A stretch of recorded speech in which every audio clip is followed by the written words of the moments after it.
صلوا عليه وسلموا تسليما اللهم صل وسلم وبارك على سيدنا ونبينا ومولانا محمد وآله وأصحابه أجمعين صلاة وسلام عليك يا رسول الله صلاة وسلام عليك يا حبيب الله وعلى آلك وأصحابك يا نبي الله وأفوض أمري إلى الله إن الله بصير بالعباد برحمتك يا أرحم الراحمين.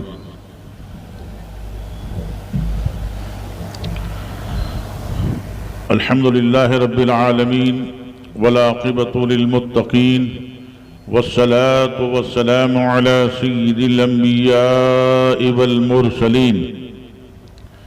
وآله الطيبين وأصحابه المعظمين المكرمين. أما بعد، قال الله تبارك وتعالى في القرآن المجيد والفرقان الحميد: أعوذ بالله من الشيطان الرجيم بسم الله الرحمن الرحيم. يا أيها الذين آمنوا إذا قيل لكم تفسحوا في المجالس فافسحوا يفسح الله لكم. آمنت بالله صدق الله مولانا العظيم وبلغنا رسوله النبي الأمين الكريم ورؤوف الرحيم، ونحن على ما قال ربنا لمن الشاهدين والشاكرين والذاكرين والحمد لله رب العالمين. سب سے پہلے اہل سنت والجماعت کے قدیم دستور و معمول کے مطابق کمال محبت و تمام عقیدت کے ساتھ حضور سید المرسلین رحمت للعالمین شفیع المذنبین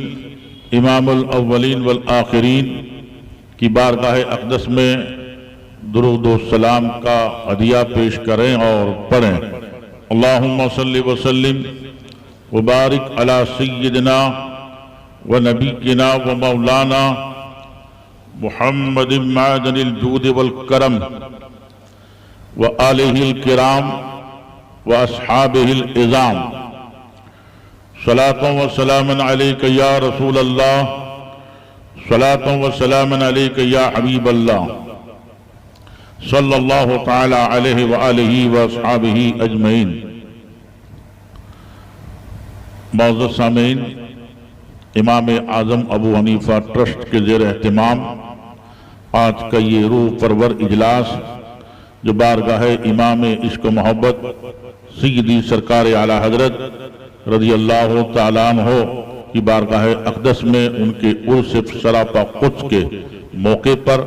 محبت و عقیدت کا ہدیہ پیش کرنے کی خاطر منعقد کیا گیا ہے. بنام مسلک اعلیٰ حضرت رضی اللہ تعالیٰ عنہ. آپ نے اس ذمہ دار منبر سے شہزادہ شہباز دکن، جانشین شہباز دکن حضرت علامہ مولانا اویس رضا صاحب قبلہ قادری برکاتی رضوی نوری کا ایک مدلل خطاب سماعت کیا اور بہت ہی آپ دل لگا کر پوری توجہ سے سماعت کر رہے تھے. اور ان کے بعد ملک کی ایک ایسی مشہور شخصیت جو خطبہ میں، علماء میں، مدرسین میں، مفتیان کرام میں اور پاسبان اعلیٰ حضرت، پاسبان مسلک اعلیٰ حضرت میں بڑا ممتاز نام رکھتے ہیں، حضرت علامہ مولانا مفتی انوار احمد صاحب قبلہ خلیفہ حضور بدر ملت و خلیفہ حضور تاج الشریعہ رضی اللہ تعالیٰ عنہما کا نہایت ہی ایمان افروز، باطل سوز اور پرمغز خطاب سماعت کیا. ہمارے درمیان ملک کی ایک ایسی شخصیت جلوہ بار ہے جن کے علم کا لوہا اپنوں نے بھی مانا، غیروں نے بھی مانا۔ واہ واہ واہ، سبحان اللہ۔ 200 سے زائد تصانیف ہیں آپ کی، اور ماہر رضویات ہیں آپ، بہت ہی بے باکی کے ساتھ اعلائے کلمت الحق کا آپ فریضہ ادا کرتے ہیں۔ باطل فرقوں کا رد کرنا یہ آپ کا پسندیدہ عنوان و موضوع ہے، واہ واہ، سبحان اللہ۔ اور مسلک اعلیٰ حضرت کا چرچا کرنا یہ زندگی کا نصب العین ہے۔ سبحان اللہ۔ سنیت کو فروغ دینا، سنیت میں بیداری لانا اور عمل و کردار و اعتقاد کو پختگی دینا، یہ آپ کی زندگی کا مشن ہے۔ حضرت علامہ مولانا عبدالستار حمدانی صاحب قبلہ خلیفہ حضور مفتی اعظم ہند رحمت اللہ تعالی علیہ، انشاءاللہ بہت جلد مائک آپ کی خدمت میں پیش کیا جائے گا۔ میں زیادہ وقت نہیں لوں گا، بس یہ ہے کہ جناب محترم کلیم رضا صاحب، شفیق رضا صاحب اور امام اعظم ٹرسٹ کے اراکین و رفقا معاونین، بالخصوص حضرت علامہ مولانا مفتی انوار احمد صاحب قبلہ کی محبت، شفقت اور آپ کی دعوت پر آپ کے درمیان اس مبارک جشن میں شرکت کا شرف حاصل کیا ہوں۔ تھوڑی دیر آپ کی خدمت فیض درجت میں آپ کی سماعتوں کے حوالے چند معروضات عرض کروں۔ اس سے پہلے ایک مرتبہ اور جی لگا کے محبت کے ساتھ درود شریف سنا دیں۔ اللہم صلی وسلم وبارک علی سیدنا و نبینا و مولانا محمد و آلہ و اصحابہ اجمعین۔ صلاۃ و سلام علیک یا رسول اللہ، صلاۃ و سلام علیک یا حبیب اللہ، وعلی آلک و اصحابک یا نبی اللہ۔ امام عشق و محبت، امام اہل سنت، مجدد اعظم دین و ملت، محقق بریلوی علیہ الرحمت و رضوان کہتے ہیں، یا رسول اللہ علیہ الصلوۃ والسلام، دہن میں زباں تمہارے لیے، دہن میں زباں تمہارے لیے، بدن میں ہے جاں تمہارے لیے، ہم آئے یہاں یا رسول اللہ علیہ الصلوۃ والسلام، ہم آئے یہاں تمہارے لیے، اٹھے بھی وہاں تمہارے لیے۔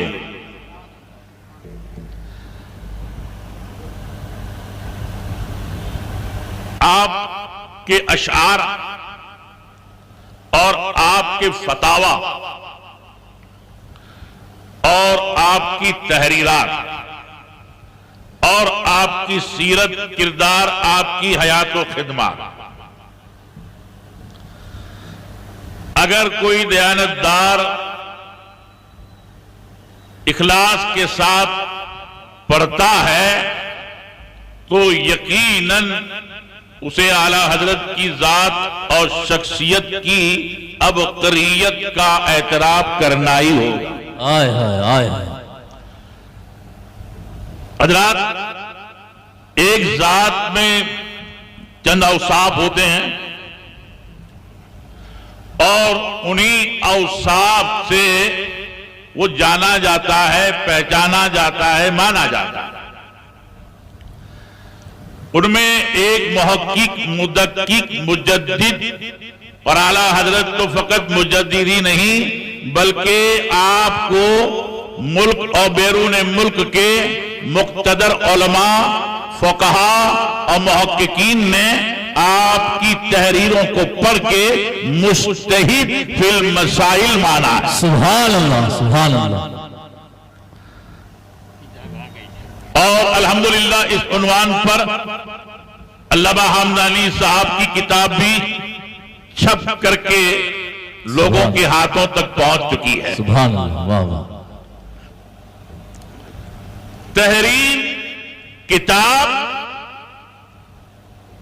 ایک ایسی ٹھوس دلیل ہوتی ہے کہ صاحب تحریر، صاحب قلم دنیا سے رخصت ہو جاتے ہیں، دنیا سے پردہ کر جاتے ہیں، مگر اس کی کتابیں، رشاعت قلم اور تحریریں اس کے دین کو، اس کے مذہب کو، اس کی فکر کو اور اس کی زندگی کے نصب العین کو منواتی رہتی ہیں۔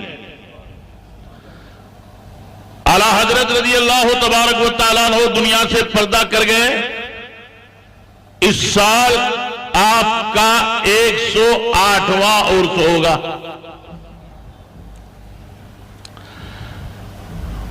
لیکن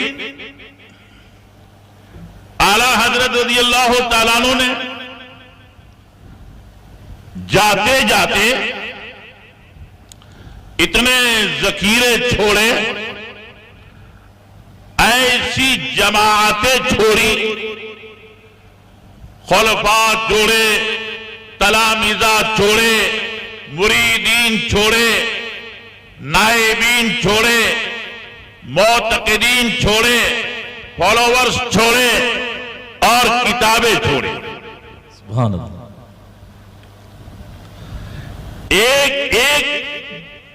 خلیفہ کو آپ دیکھیں گے اعلیٰ حضرت کے، تو آپ ان کے کمالات اور ان کی خدمات کو یقیناً سرائیں گے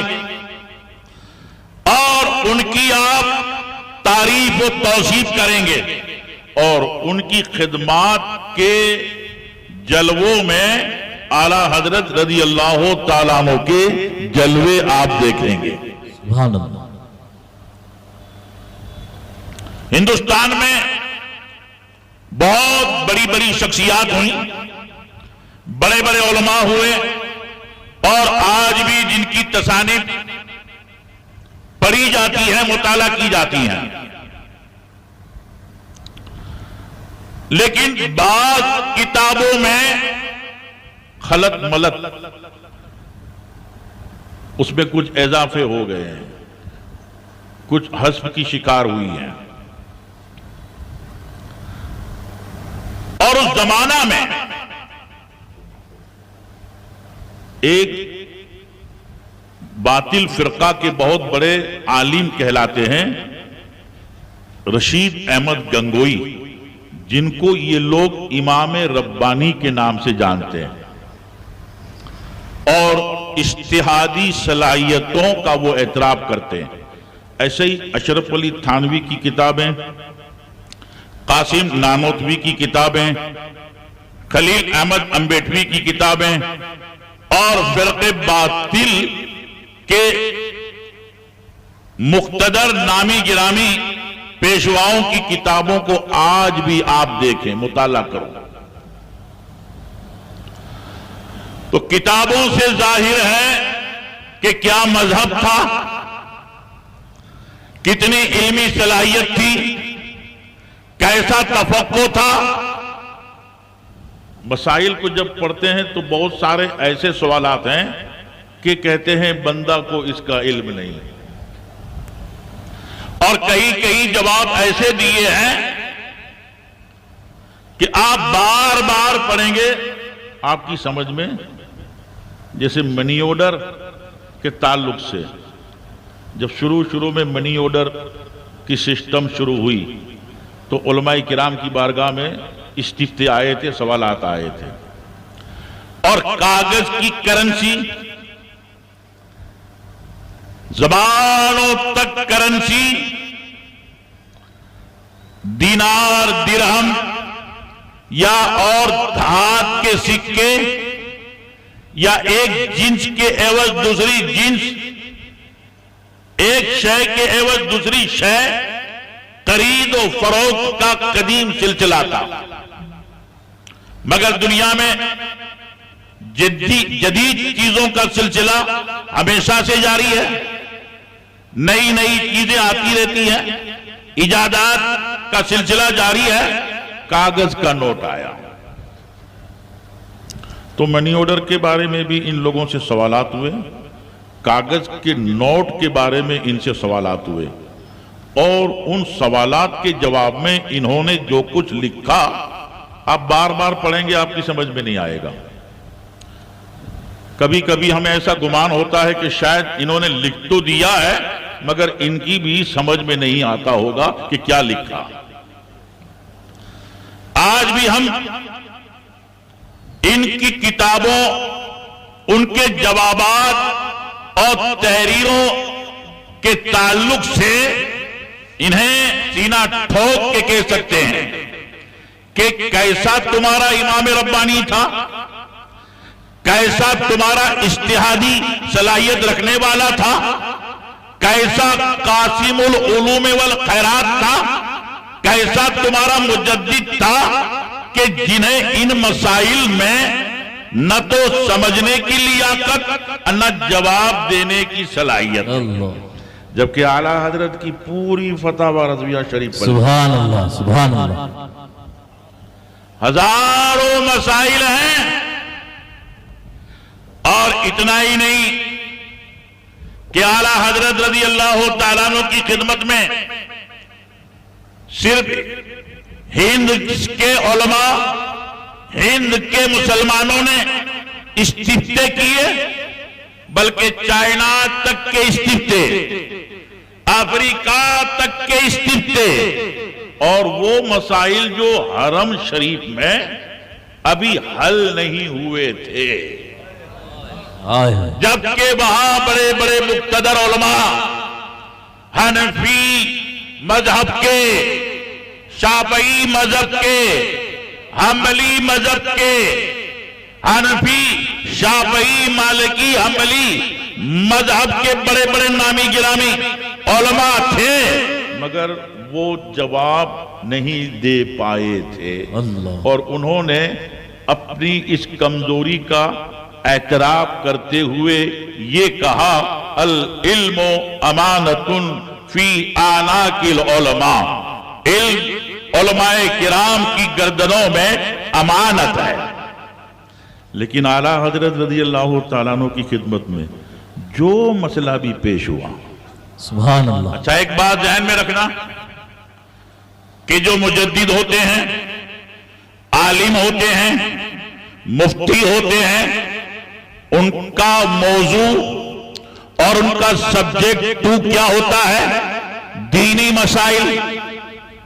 شریعت کی روشنی میں دینی مسائل کے جواب دینا۔ مگر اعلیٰ حضرت رضی اللہ تعالیٰ عنہ کو رب قدیر نے جو علوم و فنون دیے تھے، منقولات میں تو فقط ماہر نہیں تھے، بلکہ آپ کو امام احمد رضا کہا جاتا ہے۔ امام کس کو کہتے ہیں؟ علامہ انوار احمد صاحب قبلہ، حضور ماہر رضویات، شہزادہ شہباز دکن، اور منبر پر علماء اور سادات و فقہاء تشریف فرما ہیں کہ علمی عبقری، بڑی بلند رتبہ کی شخصیت کے ساتھ لفظ امام کا اضافہ کب ہوتا ہے،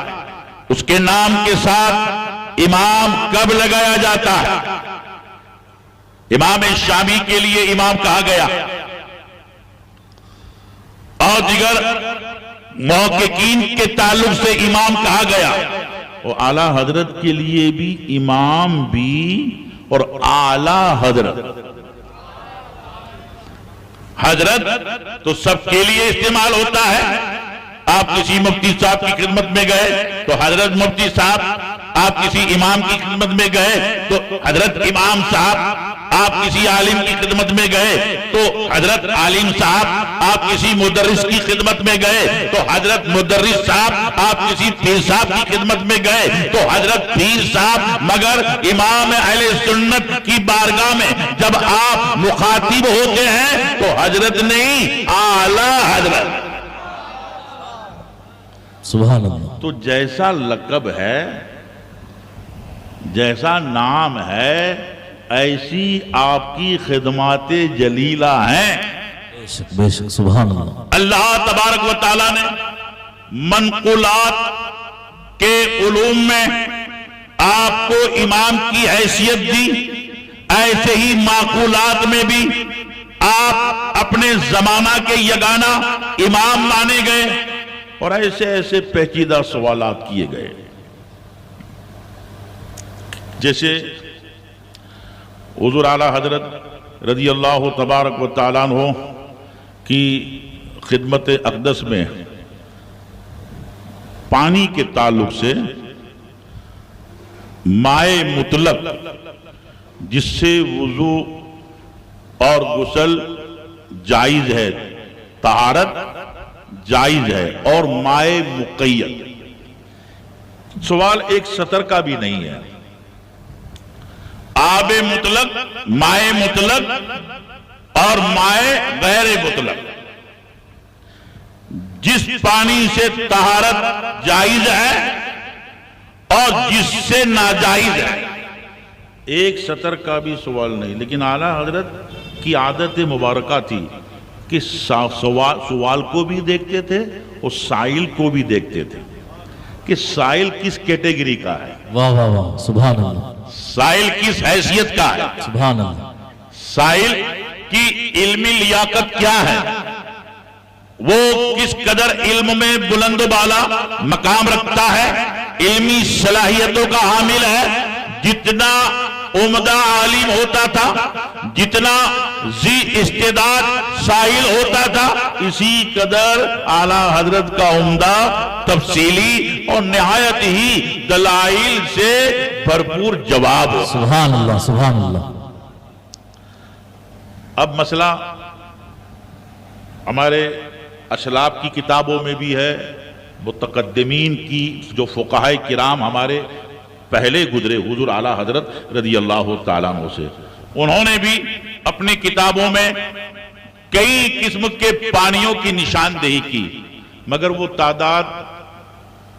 50 تک بھی نہیں پہنچی، وہ تعداد 50 تک بھی نہیں پہنچی۔ وہ حضور اعلیٰ حضرت رضی اللہ تبارک و تعالیٰ عنہ نے جب توجہ فرمائی، اس کی طرف رخ فرمایا اور جواب لکھنا شروع کیا، تو اعلیٰ حضرت نے 350 قسمیں پانی کی بتائیں، سبحان اللہ، اور ایک کے بعد ایک، ایک کے بعد ایک، یہ فلاں کا پانی، یہ فلاں چیز کا پانی، یہ پانی، وہ پانی، اس طرح سے آپ نے پانیوں کی اقسام، پھر کتنے پانیوں سے طہارت جائز ہے وہ ساری قسمیں بتائیں، کتنے پانیوں سے طہارت ناجائز ہے وہ قسمیں بھی بتائیں، اور کن کن پانیوں کے جواز اور عدم جواز پر فقہا کو اختلاف ہے وہ قسمیں بھی بتائیں، اور پھر اپنی تحقیق سے کچھ اور قسمیں بھی بتائیں کہ دنیا میں بڑے بڑے محققین، مدققین اور دانشور اس ایک رسالے کو دیکھ کر کیا کہتے ہیں معلوم ہے؟ کہ حضور اعلیٰ حضرت رضی اللہ تعالیٰ عنہ کی اور کتابیں نہ ہوتی، صرف یہ ایک رسالہ النور والنورق لإسفار الماء المطلق، اگر حضور اعلیٰ حضرت کا یہ ایک ہی رسالہ ہوتا تو آپ کے تجدیدی کارناموں کے لیے یہ ایک رسالہ کافی تھا۔ سبحان اللہ، نعرہ تکبیر، نعرہ رسالت، علوم اعلیٰ حضرت، سبحان اللہ۔ کہ آج بھی علماء اس سلسلے میں غور و خوض کر رہے ہیں تحقیق کی گہرائی تک، ڈیپ تک جا رہے ہیں، مگر وہ انتہا تک نہیں پہنچتے۔ مطالعہ کرنے کے بعد جب انتہا نہیں آتی تو حیران رہ جاتے ہیں اور کہتے ہیں ملک سخن کی شاہی، ملک سخن کی شاہی، تم کو رضا مسلم، جس سمت آ گئے ہو سکے بٹھا دیے۔ اچھا، اس میں آخر میں ایک یہ بھی سوال ہوا ہے کہ زمزم کوثر سے افضل ہے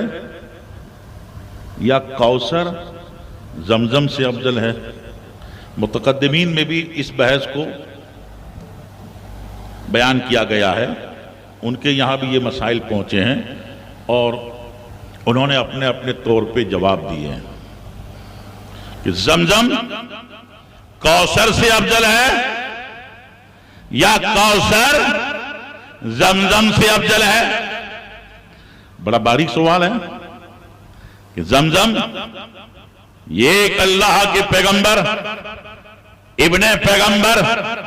حضرت اسماعیل علیہ السلام کے قدم پاک کا اعجاز ہے، اور زمزم یہ جنتی چشمہ ہے۔ زمزم جو ہے وہ جنتی چشمہ ہے، اور کوثر کا تعلق بھی جنت سے ہے۔ مگر اس طرف جب اعلیٰ حضرت رضی اللہ تعالیٰ عنہ رخ کرتے ہیں، اچھا اعلیٰ حضرت کا کمال یہ ہے کہ فقہی جواب ترتیب دینا، فقہی جواب میں کتنی توجہ، کتنا دھیان اور کتنی فکر لگی رہتی ہے، مگر اعلیٰ حضرت نے ہر ایک موقع پر نبی پاک صلی اللہ علیہ وسلم کی تعظیم اور آپ کے عشق اور آپ کی عظمت کو پیش نظر رکھا۔ عالموں میں بے مثال عالم تھے،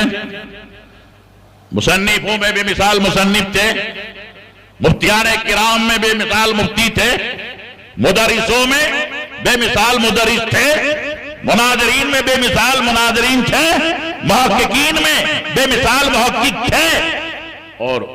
عشاق میں اپنے زمانے کے رسول اللہ صلی اللہ علیہ وسلم کے بے مثال عاشق تھے۔ کوئی بھی ایسا موقع نہیں کہ جہاں سرکار صلی اللہ علیہ وسلم کی عظمت،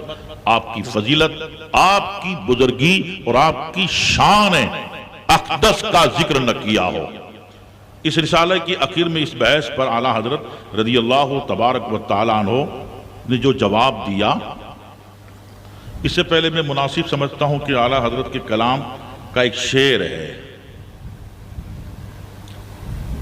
اسی عنوان پہ شعر ہے، کہتے ہیں اس میں زمزم ہے کہ تھم تھم، سماعت کریں گے آپ۔ اعلیٰ حضرت کی اردو بھی ایسی ہے کہ ہم لوگ بھی کبھی کبھی پریشان ہو جاتے ہیں۔ میں کبھی کبھی علامہ حمدانی صاحب کا رابطہ کرتا ہوں کہ حضور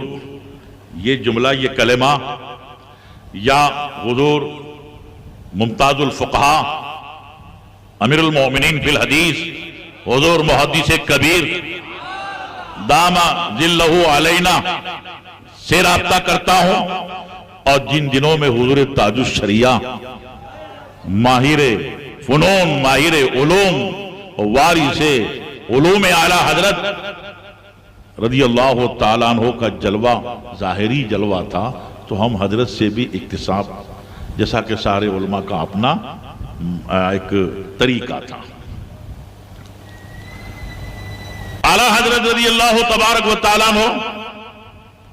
اسی عنوان پہ یہ جو نعت کا شعر ہے، کہتے ہیں اس میں، یعنی زمزم کے تعلق سے، اس میں زمزم ہے، جس کا معنی ہوتا ہے رک رک، ٹھہر ٹھہر، تھم تھم۔ سیدہ حاجرہ رضی اللہ تعالیٰ عنہ نے، علماء کہتے ہیں، لکھتے ہیں کہ اگر زمزم کو مخاطب کر کے زمزم نہ کہا ہوتا تو بہنے لگتا دور و دراز تک، مگر کہا کہ جہاں ہے وہیں رہے۔ دیکھیے اللہ والوں کی زبان کا کمال۔ وہاں وہ مولوی بھی ہیں جو زمزم کہتے تھکتے نہیں، اور پینے کے لیے بھی بہت محنت و مشقت کرتے ہیں، مگر نام اور مفہوم سے نہ واقف ہیں۔ ان سے ہم پوچھتے بھی ہیں کہ تم کہہ رہے ہو اللہ والوں کو کوئی تصرف نہیں، اللہ والوں میں کوئی کمال نہیں، تم یہ کہتے ہو کہ صحابہ کرام میں ما فوق الفطرت کوئی وصف نہیں تھا معاذ اللہ، تم یہ کہہ رہے ہو کہ شیخ عبد القادر جیلانی میں کوئی کرامت نہیں تھی، تم یہ کہہ رہے ہو کہ معین الدین چشتی اجمیری میں کوئی کمال نہیں معاذ اللہ۔ ہم یہ کہتے ہیں یہ کمال کس کا ہے؟ یہ لفظ زمزم ہی ان کے کمال کی مبین دلیل ہے۔ اگر دیانت ہو،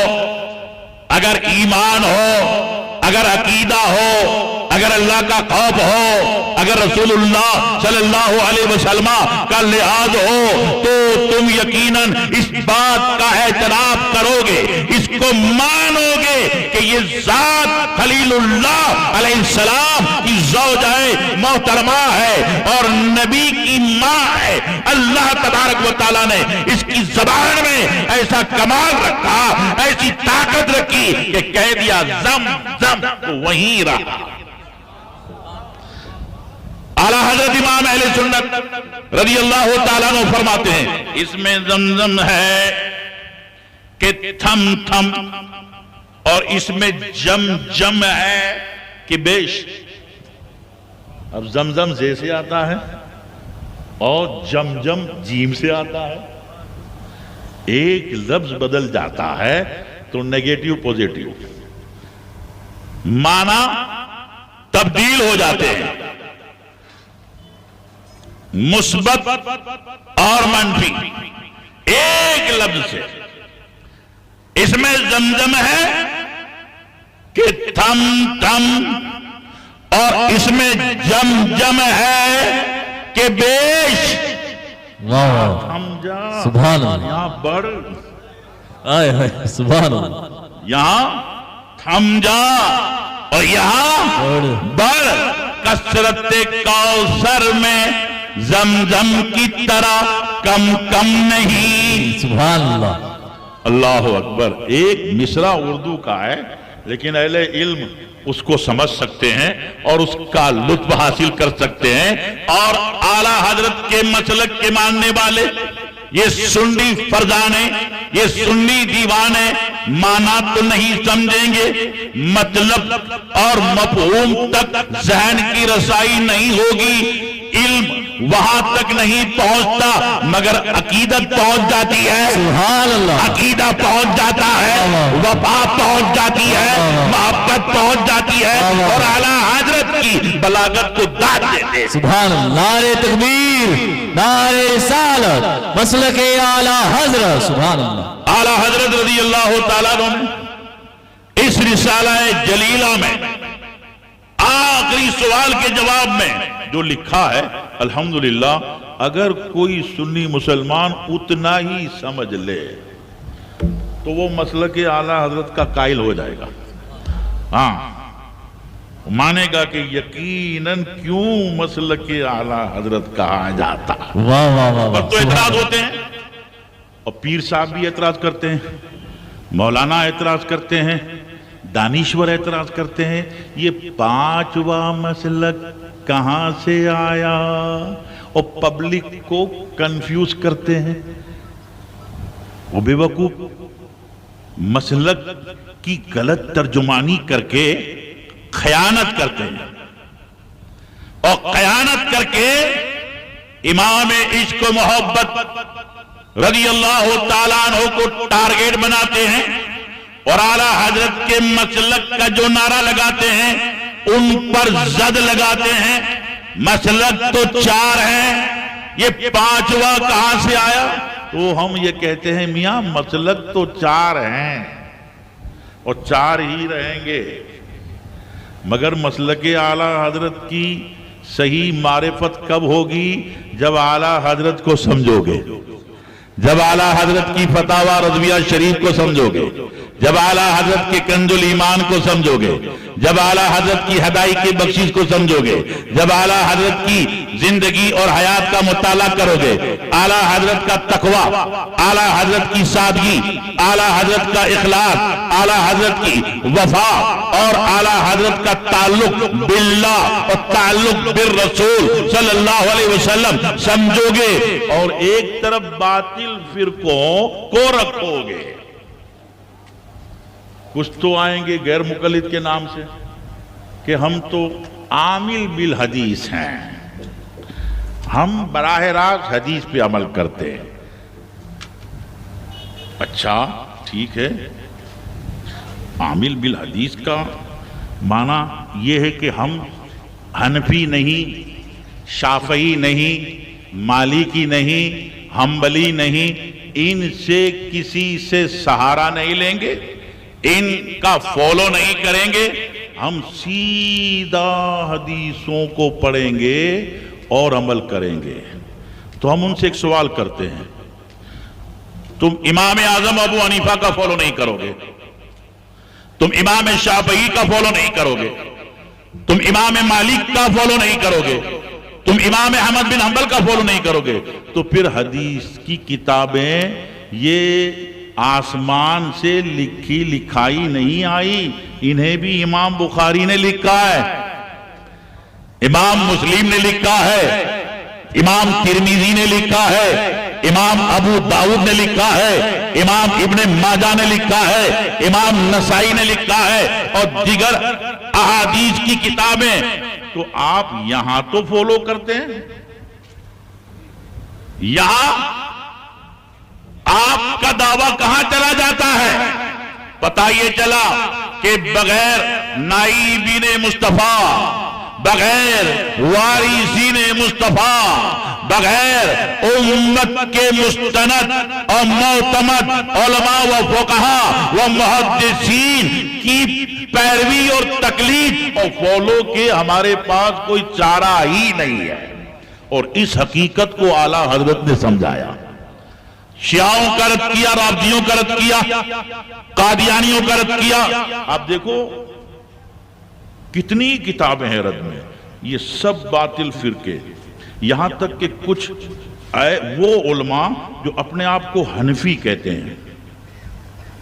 لیکن عقیدے میں امام اعظم ابو حنیفہ رضی اللہ تعالیٰ عنہ سے وہ الگ ہیں، اختلاف رکھتے ہیں۔ جو مذہب امام اعظم ابو حنیفہ نے دیا، جیسے امام اعظم ابو حنیفہ رضی اللہ تعالیٰ عنہ حج کے بعد مدینہ پاک پہنچتے ہیں تو ایک پورا قصیدہ لکھ کے جاتے ہیں، ایک پورا قصیدہ لکھ کے جاتے ہیں کہ نبی صلی اللہ علیہ وسلم کی بارگاہ میں جاؤں گا، آپ کے روضہ پاک کا دیدار کروں گا، آپ کے روضہ اقدس کی زیارت کی نیت سے۔ آج بھی ہندوستان کے وہ حنفی مولوی جو وہابیوں دیوبندیوں سے وابستہ ہیں، ان کا یہ فتویٰ ہے کہ حضور کے مزار کی زیارت کی نیت سے جانا جائز نہیں، معاذ اللہ۔ اور یہی سعودیہ کے وہابیوں کا فتویٰ ہے، لیکن ہمارے امام اعظم ابو حنیفہ، امام شافعی، امام مالک، امام احمد بن حنبل اور ان سے پہلے تابعین اور صحابہ کرام رضوان اللہ تعالی علیہم اجمعین کا کیا عقیدہ تھا، کیا مذہب تھا، کیا مسلک تھا، اور کیا ان کا اپنا عقیدہ اور دین تھا۔ امام اعظم ابو حنیفہ رضی اللہ تعالیٰ کلام لکھ کے جاتے، اس کا پہلا شعر مطلع کا شعر، مطلع کا شعر نبی پاک صلی اللہ علیہ وسلم کی بارگاہ اقدس میں عرض کرتے ہیں، یا سید السادات جئتک قاصدا ارجو رداک واحتمی بحماک۔ اللہ اکبر، یہ شعر پڑھیے،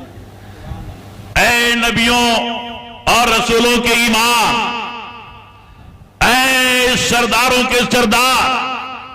میں آپ کی بارگاہ اقدس میں قصدن اور ارادتن آیا، جئتک قاصدا، قاصد یعنی قصد کر کے آنے والا، نیت کے ساتھ آنے والا۔ گویا امام اعظم ابو حنیفہ رضی اللہ تعالیٰ عنہ کو یہ کشف تھا، یہ علم تھا کہ بعد میں کچھ ایسے مولوی بھی ہوں گے جو منسوب تو ہوں گے میری طرف، مگر عقیدہ میرا نہیں ہوگا، مذہب میرا نہیں ہوگا، مسلک میرا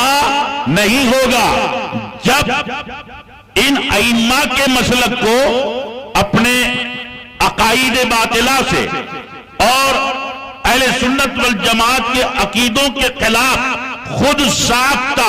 عقائد پر مبنی کتابیں لکھی گئی، فتاوی دیے گئے، بیانات دیے گئے، اور ان تعلیمات کو عام کرنے کے لیے بڑے بڑے ادارے بنائے گئے، تو حضور اعلیٰ حضرت رضی اللہ تعالیٰ عنہ نے قلم سنبھالا، کل کے رضا ہے کنجرے کھوکھار برقبار، آدھا سے کہہ دو خیر منائے نہ شر کرے۔ یہ رضا کے نیزے کی مار ہے کہ عدو کے سینے میں گار ہے، کسے چارہ جوئی کا وار ہے کہ یہ وار وار سے پار ہے۔ جو امام اعظم ابو حنیفہ رضی اللہ تعالیٰ عنہ نے مذہب دیا، مسلک دیا، عقیدہ دیا، بارگاہ رسالت مآب صلی اللہ علیہ وسلم کے تعلق سے ایک وفادار کی نیاز مندی کا اپنے قول میں، اپنے عمل میں، یہ تو کہنے کو شعر ہے، ورنہ حقیقت میں امام اعظم کا فتویٰ ہے۔ یہ امام اعظم کا فتویٰ بھی ہے، آپ کا کشف بھی ہے، اور آپ کی کرامت بھی ہے کہ جو لوگ حنفی کہلانے والے اس طرح کے باطل عقائد کریں گے تو پھر امام اعظم کے سچے نائب پیدا ہوں گے۔ اور 14ویں صدی میں رب قدیر نے عالم اسلام کے لیے امام احمد رضا کا انتخاب کیا، اور آپ نے ہزاروں کی تعداد میں کتابیں لکھی، اور ایک ایک سبجیکٹ، ایک ایک موضوع اور ایک ایک مسئلے کے جواب میں جو آپ نے لکھا، تحریر کیا، وہ ایسا مدلل رہا کہ کوئی کسر، کوئی کمی باقی نہ رکھی۔ اب آپ دیکھیے امام اعظم کے تصور کو، صحابہ کرام کے عقیدے کو، اور دیگر ائمہ مجتہدین، ائمہ حدیث اور فقہاء مشائخین، اہل سنت والجماعت کے مشائخین کے مذہب و مسلک کی نمائندگی کرتے ہوئے حضور اعلیٰ حضرت رضی اللہ تعالیٰ عنہ یہی کہتے ہیں نا کہ غور سے سن تو رضا، کعبے سے آتی ہے صدا، غور سے یعنی دھیان سے۔ کیوں بھائی دھیان سے؟ یہ جملہ ہے وہ سچویشن بتاتا ہے۔ جیسے ایک جگہ کافی لوگ جمع ہوتے ہیں، اب آپ حرم شریف میں جائیں گے، اللہ تعالیٰ بار بار لے جائے، آمین کہو، آمین، بار بار دیدار ہو، بار بار محبوب کی بارگاہ اقدس کا دیدار ہو، حرمین طیبین کی حاضری ہو۔ جب آپ حرم شریف پہنچیں گے، صبح جاؤ، دوپہر جاؤ، شام جاؤ، تو طواف والوں کی اتنی کثرت ہوتی ہے کہ طواف کرتے کرتے آیت کوئی پڑھ رہا ہے، کوئی دعا پڑھ رہا ہے، کوئی استغفار پڑھ رہا ہے، کوئی اللہ تبارک و تعالیٰ کی بارگاہ میں آہو زاری کے ساتھ التجا میں مصروف ہے۔ یہاں آواز آتی ہے، ادھر سے آواز آتی ہے، ساتھ والے سے کچھ کہنا چاہتا ہے تو کہتا ہے ذرا قریب آؤ، اس لیے کہ آواز اتنی ہے کہ میں تمہاری آواز سن نہیں سکتا۔ توجہ اور غور کی ضرورت ہے، تو اعلیٰ حضرت کہتے ہیں غور سے سن تو رضا، ادھر سے بھی آواز آ رہی ہے، ادھر سے بھی آواز آ رہی ہے، یہاں سے بھی صدا آ رہی ہے، ادھر سے بھی صدا آ رہی ہے، مگر ایک صدا کعبے سے بھی آ رہی ہے۔ کعبہ بھی کچھ کہہ رہا ہے، غور سے سن تو رضا کعبے، مگر اس کے لیے کان اعلیٰ حضرت کا چاہیے، کان سیدنا شاہ آل رسول احمدی کے چہیتے مرید و خلیفہ کا چاہیے، کان سرکار بغداد قطب البلاد کی بارگاہ کے مقرب خادم کا چاہیے، کان ہندوستان کی روحانی طاقت اور روحانی مملکت کے تاجدار غریب نواز کے مقبول کے کان چاہیے، وہ کان ہی سن سکتے ہیں، غور سے سن تو رضا کعبے سے آتی ہے صدا، میری آنکھوں سے میرے پیارے کا روزہ دیکھو، جاؤ احمد رضا جاؤ، جانا مبارک ہو، دیدار مبارک ہو، مدینہ کی حاضری مبارک ہو اور سنہری جالیوں کی دید مبارک ہو، مگر احمد رضا ایک کام کرنا کہ جاؤ تو میری آنکھوں سے دیکھنا،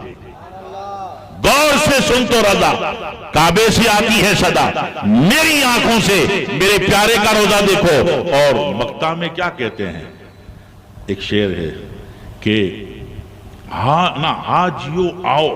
یہ مطلع حاجیو آؤ شہنشاہ کا روزہ دیکھو، کعبہ تو دیکھ چکے کعبے کا کعبہ دیکھو۔ تو جو مسلک، جو مذہب، جو تصور، جو فکر امام اعظم ابو حنیفہ کی ہے،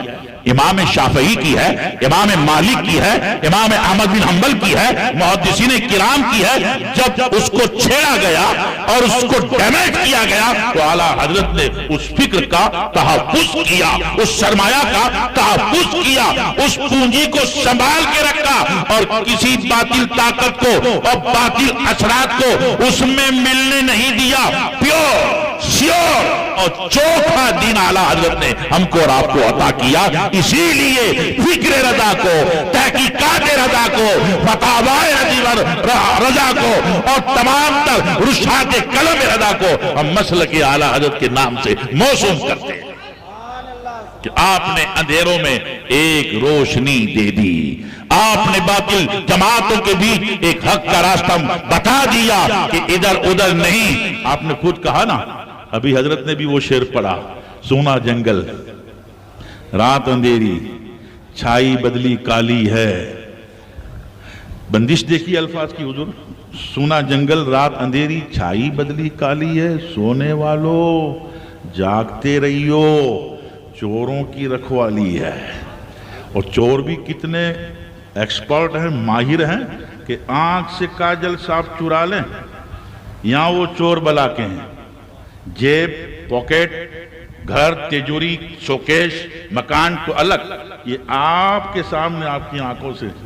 سرما کاجل چلا لے اور آپ کو احساس نہ ہو، ایسے ماہر چور ہے۔ آنکھ سے کاجل صاف چرا لے، یہاں وہ چور بلا کے ہیں، تیری گٹھڑی یعنی دل پہ نگاہ ہے، عقیدے پہ نگاہ ہے، تیری گٹھڑی تاکی ہے اور تو نے نیند نکالی ہے۔ چور ڈاکو سے تو ابھی بچنا تھوڑا آسان ہے، ممکن ہے، مگر دوسرا ایک گروہ ہے، اعلیٰ حضرت نے ان کا بھی ذکر کیا ہے۔ چور سے آپ بچ گئے، جیسے عام باطل فرقے جو ہیں، غیر مقلد ہیں، وہابی، شیعہ، رافضی وغیرہ، یہ سب اس قسم کے چور ہیں، مگر ان میں کچھ ایسے ہیں کہ اسٹیج ہمارا اور نمائندگی کسی کی۔ ابھی علامہ انوار احمد صاحب نے کچھ باتیں کہی نا کہ جلوت میں کچھ اور، خلوت میں کچھ اور، یہ گڑبڑ ایک مخلص عالم میں نہیں آ سکتی۔ ایک سچا عالم ہوتا ہے، سچا مقرر ہوتا ہے، وہ تو جلوت میں بھی رہتا ہے تو ایک ہی آواز ہوتی ہے، اور وہ خلوت میں ہوتا ہے تو ایک ہی آواز ہوتی ہے، وہ اپنوں میں ہو، وہ پرائے میں ہو، کہیں بھی ہو، اس کے مطمع نگاہ اور اس کی فکر میں کئی لچک نہیں آ سکتی۔ مگر ایک جو اعلیٰ حضرت نے، یہ اس قسم کے لوگ ہیں جو کہلاتے ہیں سنی، مگر فکر ادھر ادھر کی خود لیے ہوئے ہیں اور پھر یہ فکر عام کر رہے ہیں۔ اعلیٰ حضرت کہتے ہیں کہ یہ جو تجھ کو بلاتا ہے یہ ٹھگ ہے، مار ہی رکھے گا۔ تو ایسے ٹھگ جو آج بڑے القاب کے ساتھ، بڑی نسبتوں کے ساتھ، بڑی بارگاہوں سے تعلق رکھنے والے، بنام سنی لیکن اعلیٰ حضرت رضی اللہ تعالیٰ عنہ سے بغض، اعلیٰ حضرت کے مسلک سے وابستہ علماء، خطبہ، سادات سے بغض، اور اعلیٰ حضرت کی فکر سے بغض۔ اعلیٰ حضرت کی فکر سے کیوں بغض ہے؟ یہی نا، اسی حیدرآباد میں بہت ایسے بھی پیر صاحبان تھے، سادات تھے، مشائخین تھے جو برابر اعلیٰ حضرت سے تعلق رکھتے تھے، اعلیٰ حضرت سے ہدایت لیتے تھے۔ اور ایک اسی حیدرآباد کی ایسی بھی شخصیت تھی کہ شروع میں تو کچھ اعلیٰ حضرت کے خطوط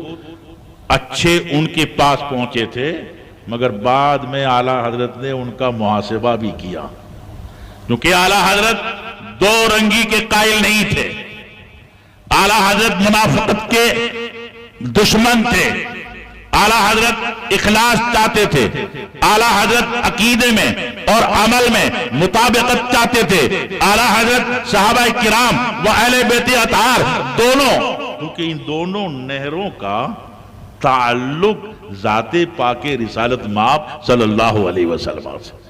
وہ بحر رسالت، وہ بحر نبوت، اور یہ دونوں نہریں ہیں، اور یہ دونوں نہریں جہاں ملتی ہے اس کو مجمع البحرین کہتے ہیں۔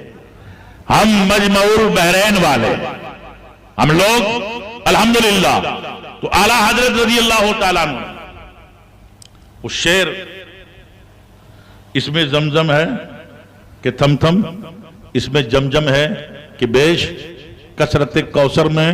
زمزم کی طرح کم کم نہیں۔ تو اعلیٰ حضرت نے اس کا جواب تحریر کرتے ہوئے فرمایا کہ سارے پانیوں سے افضل پانی، زمین کا پانی، آسمان کا پانی، جنت کا پانی، سلسبیل کا پانی، کوثر کا پانی، جنت کی بحروں، نہروں اور سبیلوں کا پانی، سارے پانیوں سے افضل ترین پانی، بڑا افضل، وہ مبارک پانی ہے جو بطور اعجاز انگشت ہائے مبارکہ سے بار بار جاری ہوا۔ انگلیاں ہیں فیض پر، ٹوٹے ہیں پیاسے جھوم کر،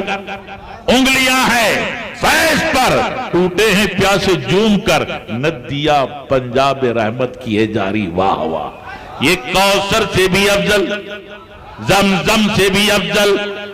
زمین و آسمان کے سارے پانیوں سے افضل۔ اللہ اکبر۔ جس نے صحیح دین سمجھایا، صحیح عقیدہ سمجھایا اور سنیت کا شرازہ سنبھالا، باطلوں کو مسمار کیا اور حق کا سر بلند کیا، وہ امام احمد رضا ہے۔ احمد رضا کا تازہ گلستان ہے آج بھی، خورشید علم ان کا درخشاں ہے آج بھی، سب ان سے جلنے والوں کے گل ہو گئے چراغ،